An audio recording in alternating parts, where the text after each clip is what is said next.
What's up, ladies and gentlemen? It's Brendan and I'm BManX45, and today we're coming at you with another video.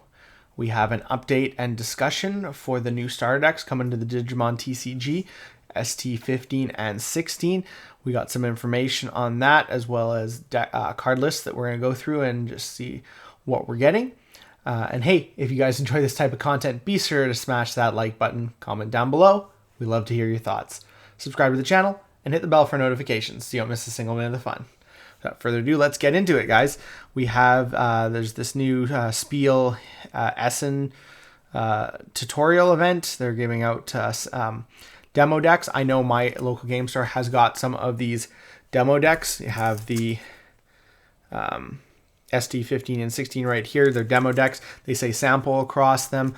So they are not actual cards, like they're not legal cards, but they're kind of made there to potentially give out to people because they're all free, to get them interested in the game, get them seeing what the game is. You give them a couple demo decks, they sit down, play the game, and decide, hey, I like this.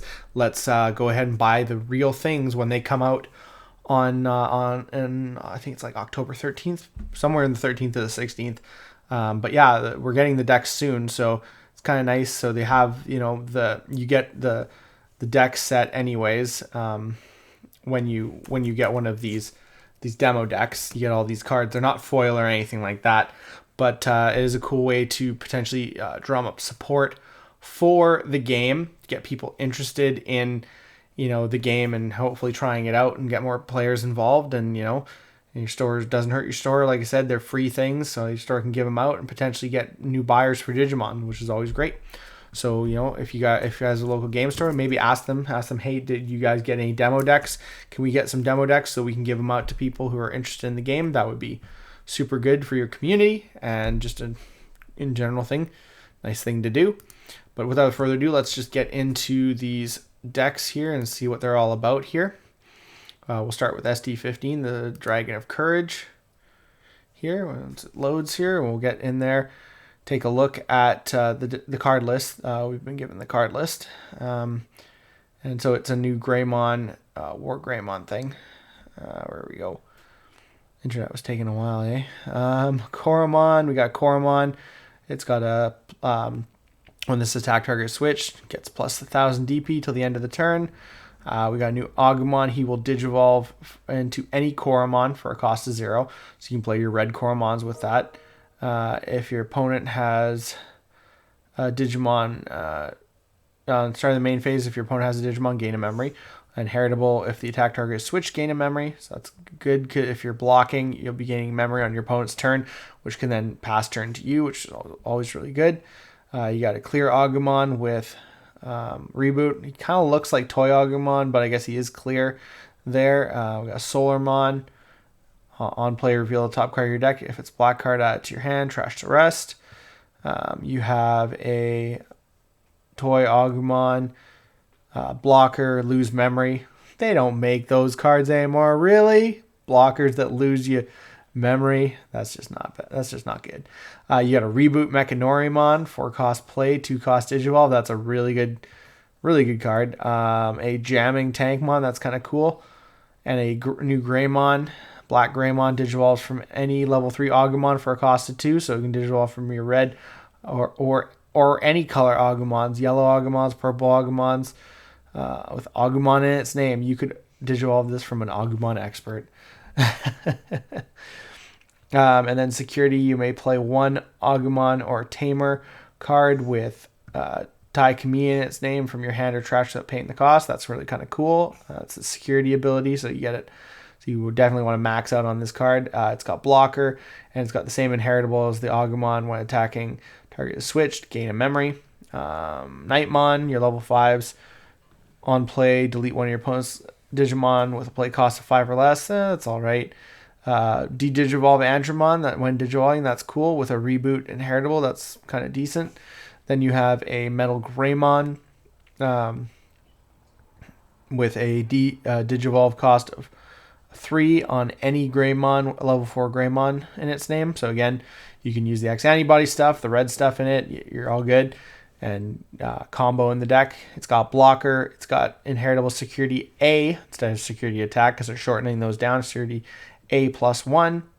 And then you have the War Greymon Ace, which we got him and the other Ace card in the recent set as box toppers. So we already have these cards for a while, but it's got the Digivolve from a level 5 with Greymon in its name, cost 3. So any Greymon level 5 can Digivolve into this guy. It's got hand counter, blast Digivolve, which you can Digivolve during your opponent's turn, and without paying the cost. But then if this card leaves, when this card would move from the battle area or under a card to another area, lose 4 memory. So when he leaves the field, when the stack leaves the field in any shape or way, you lose 4 memory. So you pay it back later. It's got blocker, and all turns once per turn when a card is removed from a security stack, you may unsuspend this Digimon. So that's kind of cool. You have a high Andromon. Digivolve costs 4. That's pretty expensive. And he's got a blocker, and when Digivolving, delete one of your opponent's Digimon with a play cost of 8 or less. That's, look at the play cost of this guy. It's only 6. That's nuts if you think about it. That's higher. Probably because his overflow effect happens regardless if you Digivolve or not. I'm not sure how that works. But anyways, we got Tai Kamiya, another memory tamer Tai, play cost 4. When attack target is switched, by suspending this tamer, draw 1, and one of your Digimon gets plus 2,000. That's kind of cool. This Breakthrough of Courage, you have a tamer with Tai in its name. You don't have to meet the color requirements to play it. It's 4 cost. Unsuspend one of your Digimon, then one of your Digimon with Greymon in its name is unaffected by the effects of your opponent's Digimon until the end of your opponent's turn. That seems alright. It's not amazing, though. Security activate its main effect. And then you have Trident Arm, which is a D-Digivolve 3. And then one of your Digimon, opponent's Digimon gains start of the main phase. This Digimon attacks, which is kind of mean. And then security, you get just a D-Digivolve 3 on one of your opponent's Digimon. So yeah, that's it for the Dragon of Courage. Let's go into the other one, which is the Wolf of Friendship. We have Sunamon. When attacking, if you have 6 or fewer cards in your hand, draw 1. So he wants to keep you a low hand limit. So this deck might be good against Gaomon. Gaomon draws. On play, Lekmon, draw 1. Trash 1. Okay. Gabumon, Digivolve from any Sunamon for a cost of 0. So that's cool. Same kind of thing. Start of your main phase. If your opponent has a Digimon, gain 1 memory. When attacking, inheritable, draw 1, trash 1. Not the best Gabumon trash. There's better ones. And then we have the Retaliation Tapirmon inheritable. We have a Godsumon that has Retaliation, and when it attacks, lose 2 memories. So it's like a blocker kind of like the negative blocker effect, but he's a 4 cost to play, so that's not bad. Bakemon, blocker, by suspending this Digimon, blocker, and he's another 4 cost, so really cheap too. And then we have Meramon on deletion, gain a memory, so if you can summon your Digimon to the field, you can then potentially attack and just gain memory and stuff like that, so that's not bad. You have Digivolve level 3 with Gabumon in its name for 2 cost, and this Garurumon. So again, any Gabumon, so you can play like Gabumon X Antibody, and it'll be good. And then security, you may play 1 Gabumon or 1 Tamer card with Madashina in its name from your hand or track without paying cost again. So you're gonna max out on this guy to get that security ability. When Digivolving, draw 1, trash 1. And then same thing, attacking, draw 1, trash 1, inheritable. You got the Pumpkinmon here. On play, you can play 1 purple level 3 Digimon card from your trash without paying cost. That's kind of cool. And he's only a 6 cost to play, so that's not bad. And then you have the Mammothmon, who's got a blocker, no drawbacks, and he's got a Retaliation inheritable, which is pretty good. And then you got your new Garurumon, which is, again, it's going to Digivolve from any level 4 Garurumon card with Garurumon in its name for a cost of 3, which is fair, and it helps you with that crossbreeding with some of that X antibody stuff, which would make the deck a lot more consistent. And then when attacking once per turn by trashing one card in your hand, unsuspend this Digimon, so you can gain multiple attacks with him. So that's really good.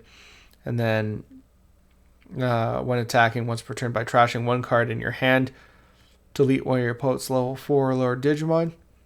So that's kind of a cool inheritable. And it trashes cards from your hand, which gets you other abilities, so that's kind of cool too. And then you have the Digivolve on the new Mel Garurumon Ace, which again is a card we got as a box topper in the last set. So we can Digivolve from any level 5 Garurumon and its name card for a cost of 3. And then you have the hand counter Blast Digivolve and the Overflow if he leaves the field. And then when Digivolving by trashing up to 3 cards in your hand, gain 1 memory for each card trash. You can interrupt your opponent's turn if they're going for game and they got low memory. You can pass turn. And when you use the counter, and then when attacking once per turn, you may trash 1 card in your hand to delete one of your opponent's Digimon with the lowest level. So that's kind of cool. Pops your opponent's stuff. And then we have, lastly, we have Skull Mammothmon for the last of the Digimon. 4 cost to Digivolve, so expensive again, but he's got a when Digivolving, draw 1, trash 1. And then he's got all turns once per turn. When one of your effects trashes a card in your hand, you may play one level 4 or lower purple Digimon card from your trash without paying its cost. So that's how you play your stuff that can then get deleted and get you abilities. And then you have a new Matashita, Memory Tamer, 4 cost. When one of your effects trashes a card in your hand by suspending this tamer, gain 1 memory. So that stacks. So you can gain multiple memory from multiple him on the board. You have Lament of Friendship, which is 3 cost. While you have a mat on the field, you can play the card without meeting its color requirement. And you can return 1 Digimon card from your trash to your hand. Then one of your Digimon with Garurumon its name gains on deletion. Play this card without paying the cost until the end of your opponent's turn. So if it dies, it just gets played. So that's really great. And it activates its main effect off security. 3 cost, that's not bad at all. And then you have the Baldy Blow, which is delete one of your opponent's level 5 or lower Digimon for a 4 cost. That's not a bad card. Interesting stuff. I think I'm definitely more interested in the purple deck. I think I could potentially take apart my Ravemon deck to try some kind of combination between this and other Garurumon stuff. I think it might be fun because we are getting the starter decks a whole month before we see the next set. So that could be a cool way to kind of ease into the new format, especially because I'm only going to have a few decks that I'm building when RBO1 comes out at the end of the month, like Gamamon and Darbitmon. I'm looking forward to those, so it'd be nice to have another deck like this to kind of play around with and build and see what we can do, as well as to have some cool content on the channel for all you guys to watch. And yeah, I think that's a cool way to go with that. But guys, tell me what you think. Are you excited for these decks? Do you think they're going to be good? Do you think they're going to hold us over until BT14? Do you think that the demo thing is cool? Do you think that's cool that there's demo decks that we can give out to spark some interest and bring some people into this community? I want to know what your guys' thoughts are and what you're looking forward to. But it looks like that's all the time we have for this video. Thank you very much for tuning in, and we hope to see you in the next video. And as always, have a wonderful day, and that's all for now, folks.